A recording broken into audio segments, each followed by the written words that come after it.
Let's expand on this discussion. We speak to Xolani Fakude of SATU, the Secretary General, and Basil Manuel, Executive Director of NAPTOSA, joining us this evening. Gentlemen, very good evening to you. Thank you so much for your time.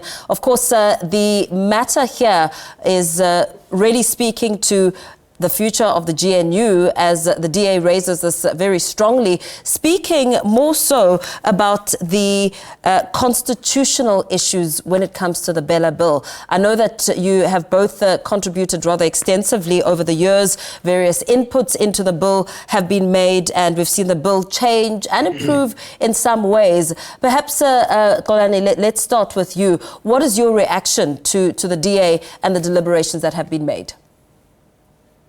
Thank you very much, Mpho. Firstly, let me greet you. Let me also greet the viewers as well, and greet my very good colleague, Basil. And just a slight correction there. I am not the General Secretary of SATU, but rather the Secretariat Officer. Now, we are taken aback by the attitude that has been shown by the DA towards the BELA Bill. As SATU, we are in full support of the BELA Bill, and we can't wait actually for Friday the 13th for the president to finally sign the bill.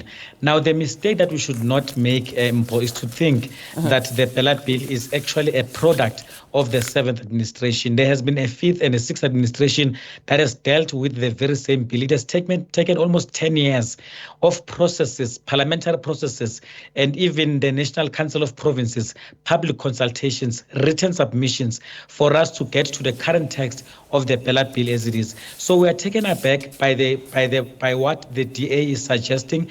We are taken aback even by the threats, and we are saying that if the DA then is therefore saying and escalating this and saying they are not happy and when this would compromise the GNU, then so be it. But as such, we are in full support of the BELA Bill, and we are saying, Mr. President, it's long overdue, and we can't wait for the 13th of September. Yeah.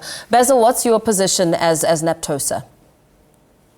Not too much different, Mpho. We've commented extensively, as you said, and it's in fact in excess of 10 years because the unions had first sight of the bill, and we had many problems with it, and we've made so many inputs, and the last version of the bill we said we can live with. And in fact, it's not only ourselves.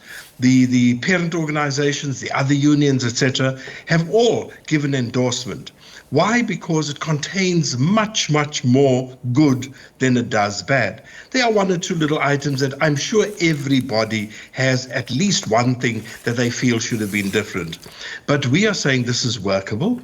Let's embrace it and let's move on. We cannot, after all the processes have been gone through, actually, because of the demand of one or two people, take it right back. On what basis? And if there's a constitutional problem, of course there are measures that one can take. And we don't believe in the same depth of the unconstitutionality as some people are highlighting now. So we're embracing it. We're saying, let's get it signed. Let's move on.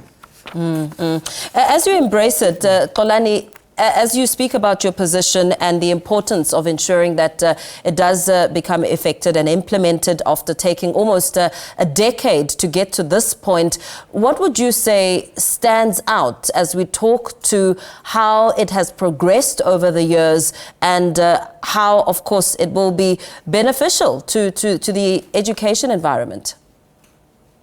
Well, we believe that the bill has got a very transformative trajectory in its nature. The bill has got about 56, no less than 56 clauses that speak to many other elements. Let's not just look at one narrow issue.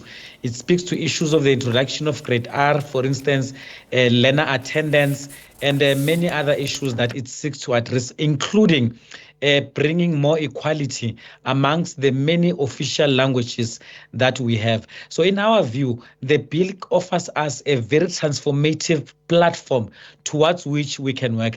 I also want to agree with Basil, by the way, that there is no perfect bill. That is why we've got parliaments in this world. That is why we've got processes that we go through, and there is always recourse. There's always amendments, recourses, and so forth, if one is unhappy. But however, in our view, the bill seeks to address many issues, but amongst others is that it seeks to strengthen and address deficiencies, for instance, that we saw or that we see picked up in the SASA Act, the South African School Act of 96, the Employment of Educators Act of 98, amongst others. It seeks to address some of the deficiencies.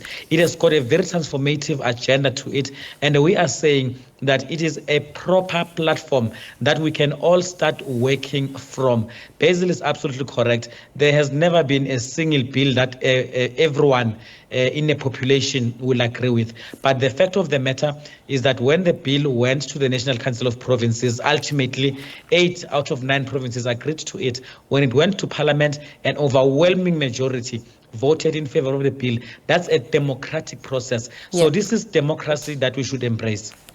Basil, Xolani touches on the grade R inclusion in primary schools, and one of the objections that came from that is that it will have a negative impact on early childhood development entrepreneurs, the majority who are presumed to be previously disadvantaged women residing in townships and rural areas. What is your take on that aspect, which has been raised as one of the objections to it? Paul, I don't believe it's a proper objection, because we must understand one of the weaknesses of our current schooling system, junior primary schooling or primary schooling system, is that we are getting the kids too late. And school readiness is an extremely important thing. Whilst acknowledging the debt of gratitude that we owe those thousands of primarily women who have allowed us to go to work by looking after our children. Our reality is that a lot of it was child minding. We are concerned about those people. We are concerned that they mustn't be thrown out into the street. We are concerned that we must find a niche for them. And we've even made representation about it, talking about trying to see if we can utilize those who can't upgrade their qualifications because of age or whatever. Try to see if we can utilize them in other roles, such as assistants, etc. Now, that has been done because we recognize the value of what they did. They made the wheels of this economy turn. But we now need to move on. Remember, it's an international standard that children actually go into a more formal schooling from age 4. And we are now trying to just bring it one year lower so that we can start bringing those kids in. Part of our weakness is that many children are getting to grade 1 and they are not school ready. And yes, I've heard all the arguments about there's not enough money, we don't have the infrastructure, we don't even have all the teachers. But this is an incremental thing. It can't happen by tomorrow. But if we don't start somewhere, when will we start? Yeah, absolutely. Xolani, as we expand on the conversation, just really trying to make sense of what would be grounds for President Cyril Ramaphosa to relook this as the call for it to be sent back to National Assembly. What do you think stands up in terms of some of the glaring challenges as we try and get to the bottom of really establishing a well-rounded understanding of the impact of the BELA Bill? I think some of the challenges that we are facing, Paul, is about how some those who antagonize the bill look at it in a very, very narrow way and forget the bigger picture. For instance, when you read the statement that was released by Minister Steenhuisen in his capacity as the leader of the DA, it focuses, it raises, amongst others, the issue of the language policy. But now that is precisely what the bill also tries to address. We have seen a number of instances whereby, for instance, school governing bodies would abuse their powers in terms of the determination of language policies and lead to exclusionary policies, and therefore which means that you retain the superiority of one language over the others. And we are saying that there is nothing wrong, for instance, with having the provincial head of departments having an oversight on what happens at that particular level. It seeks to strengthen the governance. So those are some of the challenges. And we are saying that let us embrace the bill, as Basil is saying as well. Let this bill be a framework for us to move somewhere, or rather for us to get somewhere.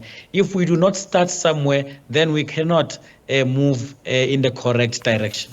Very well. Thank you so much to you both gentlemen this evening. Xolani Fakude, SATU of SATU, and Basil Manuel of NAPTOSA, speaking to us about some of the concerns that have been raised when it comes to the BELA Bill.